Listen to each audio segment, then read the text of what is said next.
Good morning. Welcome to Viking Preparedness. I am Pastor Joe Fox.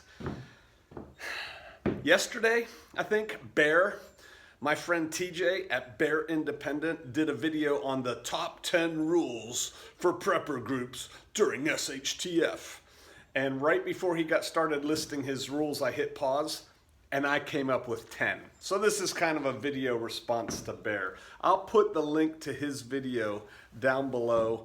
And then we're going to have a discussion on this on Patreon with Patreon Vikings. And so if you want to join in, you know the deal. I'll put a link to that down below too. So the top 10 rules for prepper groups during SHTF. Number 1. Have a group. It's obvious though, right? It's one of the things I hammer. You're not gonna make it as a lone wolf. We are social creatures. You need to have a group to make it through what's coming. And so that presupposes, and a lot of my top 10 presuppose you take some action now prior to SHTF. And the first one is have a group. So you got to get with other people one way or another, either join a group or form a group or whatever. That's something else we're doing on the Patreon site as we have regional link ups going on all over the country. So there you go. Number 1, have a group. Number 2, participate. Oh yeah.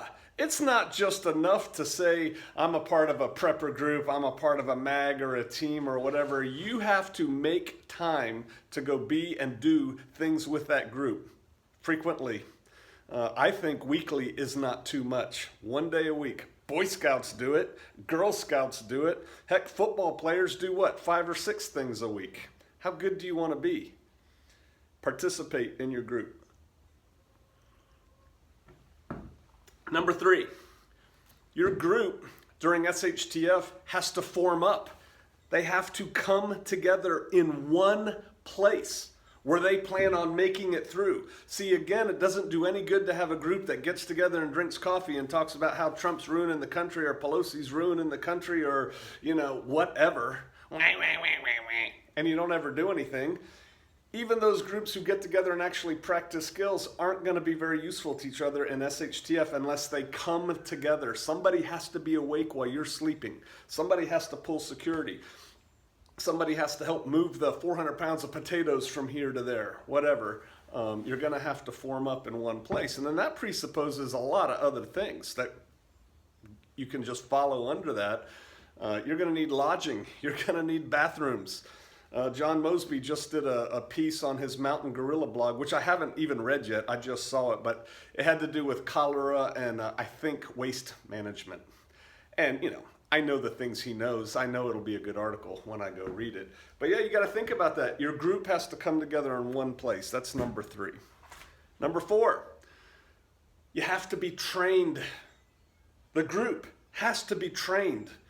You don't just get together and say, well, I like you, and, PJ, you got a cool white beard, and, I like your red Viking hair, whatever. You guys have to train. So you have to train now, and you have to be trained when the event comes. When that bell goes ding, and I guess they don't go ding, they go fight. When the ding, you're saved by the bell. When boxers enter the ring, and the guy says fight, that's not the time to start thinking about training. Training's in the past. You're bringing what you train to the fight. Same thing with your group. Your group is only going to be as good as the things you bring to the fight, and most of that requires training in one degree or another, which, that goes together with participate. Some of my points overlap, but there's different ways to participate too. So trained. What number are we on? 5. Things have to be planned. Again, things just don't happen. Your group actually has to sit down and make plans, real plans. A plan is not an idea. An idea is not a plan, right? Oh, well, I think we'll probably get together at Bob's farm. That's not a plan. How are you getting to Bob's farm? What are 3 ways you've picked out to get there? 3 alternate means to get there. Where are you going to stay when you get there? If you get there and the barn has burnt down, now what? Now where are you going to stay? Those kinds of things, you have to have plans. So work on that. Number 6. So I'll just recap. Have a group, participate, form up in one place, be trained, have things planned out. Number 6, be cross-trained. Oh yeah, see, I'm pretty good at a whole range of skill sets, but I'm horrible at commo. I'm not very good. I have a solar system. I'm not the solar guy, right? I'm not the electrician guy. I'm not the hook up wires and things guy. But by God, that's no excuse not to at least be cross-trained in those things and have a functional knowledge of the other areas. We cannot just rely on Brother Roger to program our radios and make sure we're all up on the same net, right? Everybody else has to have some basic knowledge, and that's cross-training. And so that has to happen. And then number 7 is kind of related to that, but it's deeper. You know the phrase, 2 is 1, 1 is none? It's the same thing for experts, right? So you've got your commo guy. Let's say Brother Roger is your commo guy. Oh, that's cool. Who is the designated and trained assistant, which is more than cross-training. See, everybody should have a basic level in the group of the basic and important skills and techniques that your group needs to know. You should have an expert in different areas, and that expert should have an assistant. And quite frankly, that expert and assistant should be training an apprentice to take over. But you need to designate, keyword, designate an alternate, an assistant, and then make sure that alternate gets trained in the things you want them trained in. Number 8, I told you got to come together in one place, right? You have to have a group, you have to come together in one place. Number 8, for the 10 rules for prepper groups and SHTF, is have a second location already ready to go. Already ready to go. The better you can if you can set up a turnkey operation, that's the best. If you can't, do the best you can with what you got where you're at. But you need to have a designated second location for your group to bug out to. Everybody in the group does not need to know about this second location, but some people do. I just talked about that in a recent video on Patreon. So number 8 is have a secondary location for your group to go to in case your first location, doesn't pan out or something happens. Number 9, something near and dear to my heart with my background. Be the cadre. Your group, your prepper group and SHTF has to be the cadre, which means you need to be ready to receive other people and then take them under wings and train them and bring them up to minimal speed.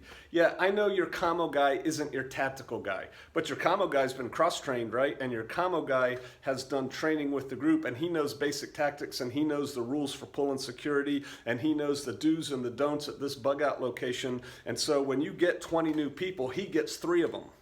These 3 people belong to you. Train them, raise them. You 3, listen to him, do what he tells you to do. Well, that presupposes that your cadre has the ability to teach, has the ability to lead, and sometimes that requires training and classes. And so, for example, if you've got one guy that's always given the classes on something, designate somebody else. Designate Sue to give the classes on it one time. Say, hey, in 2 weeks, I want you to give the class on reacting to ambush. What? I'm a woman. I'm not. Yeah, I want you to give the class. If you want to learn something, teach it. And by the way, when you get 4 other women assigned to you as just your little mentor, if you will, you need to be able to teach them this stuff. So yeah, in 2 weeks, you're given that class. Work with Bob and he'll square you away on the class. So be ready to be the cadre, because you're going to get more people. I haven't seen anybody else's videos except Bear's. I bet you there's somebody there who says something about, because he said he watched some other videos. There's probably somebody about, avoid all people at all costs, blah, blah, blah. Hey, the more people you have, the stronger you are. The stronger you are, the more you can exercise your own will and not be exercised upon, right? So train your people to be cadre for other people. And then the final point goes with point number 9. Be prepared logistically to receive other people.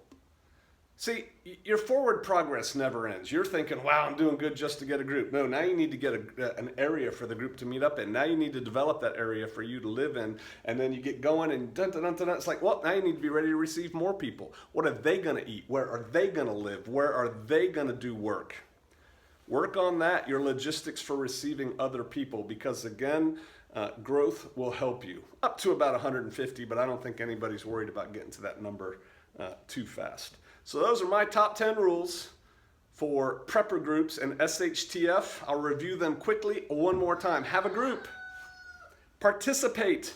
Form up in one place. Be trained. Conduct training now and be trained. Have plans already established and worked out. Cross-train your people. Designate assistants or seconds for every important skill. Have a secondary location, be the cadre, and be logistically prepared to receive more people. All right, we're going to discuss this on Patreon. I hope you come join us. I'll see you out there.